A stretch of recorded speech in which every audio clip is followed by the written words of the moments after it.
नमो भगवते वासुदेवाय।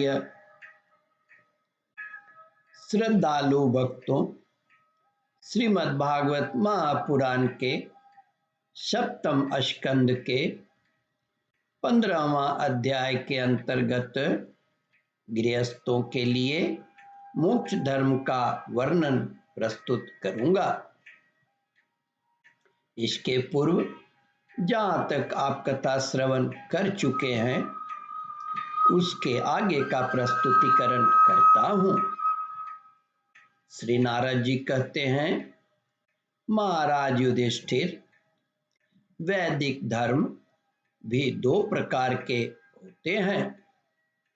एक तो वे जो वृत्तियों को उनके विषयों की ओर ले जाते हैं, जिसे प्रवृत्ति परक कहते हैं, और दूसरे वे जो वृत्तियों को उनके विषयों की ओर से लौटाकर शांत एवं आत्म साक्षात्कार के योग्य बना देते हैं, जिसे निवृत्ति परक कहते हैं।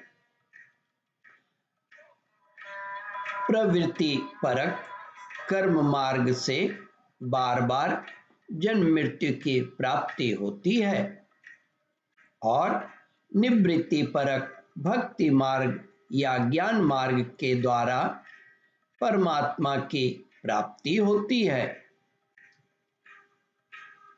शेन यागादि हिंसा में कर्म, अग्निहोत्र, दर्श, पूर्णमास, चातुर्मास, पशु याग, सोमयाग, विश्वदेव याग, बलिहरण आदि द्रव्यमय कर्म इष्ट कहलाते हैं और देवालय, बगीचा, कुआं आदि बनाने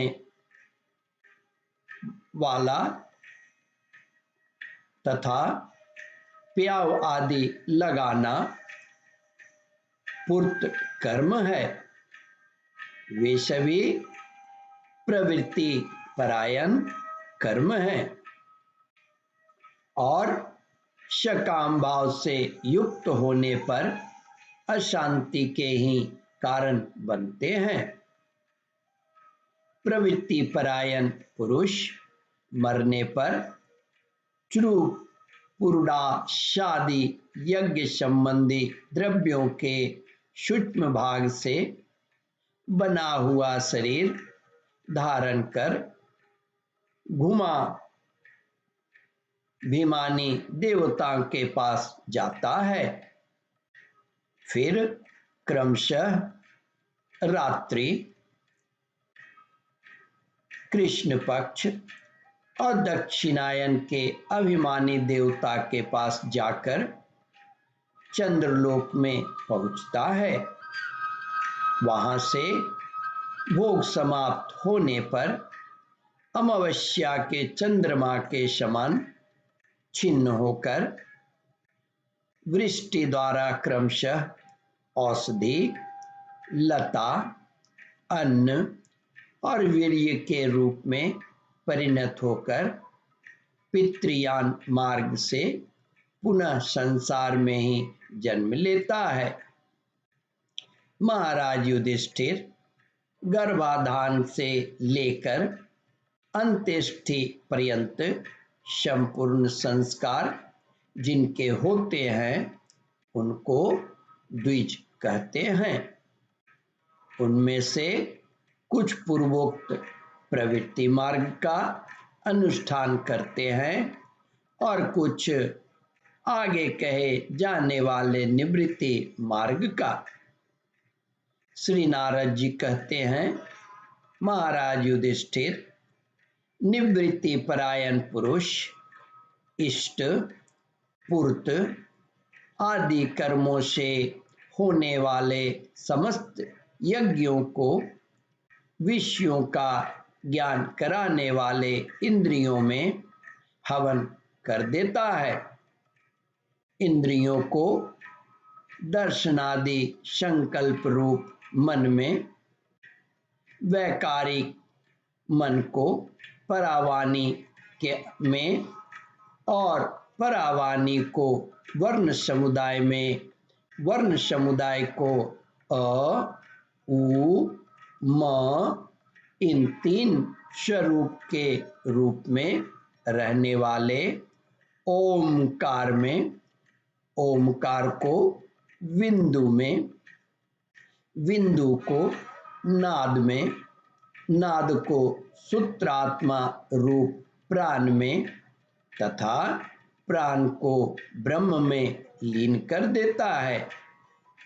वह निवृत्ति निष्ठ ज्ञानी क्रमशः अग्नि, सूर्य, दीन, सायंकाल, शुक्ल पक्ष, पूर्णमासी और उत्तरायण के अभिमानी देवताओं के पास जाकर ब्रह्मलोक में पहुंचता है और वहां के भोग समाप्त होने पर वह अष्टुक लोपाधिक विश्व अपनी स्थूल उपाधि को सूक्ष्म में लीन करके सूक्ष्मोपाधिक तेजस हो जाता है, तेजस हो जाता है।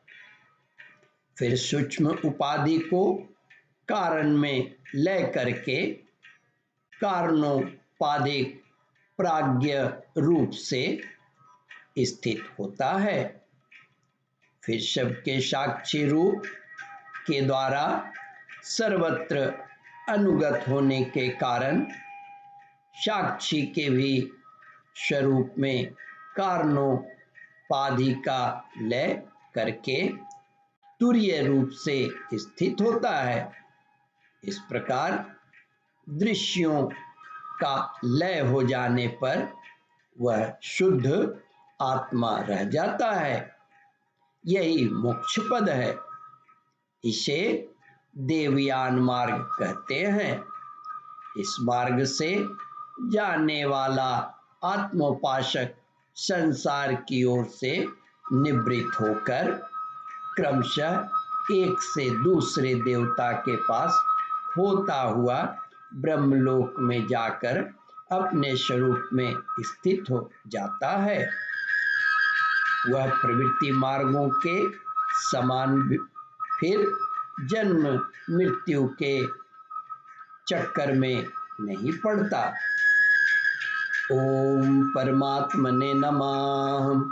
श्रद्धालु भक्तों, इस कथा को ध्यान पूर्वक श्रवण मनन और इसका चिंतन करें।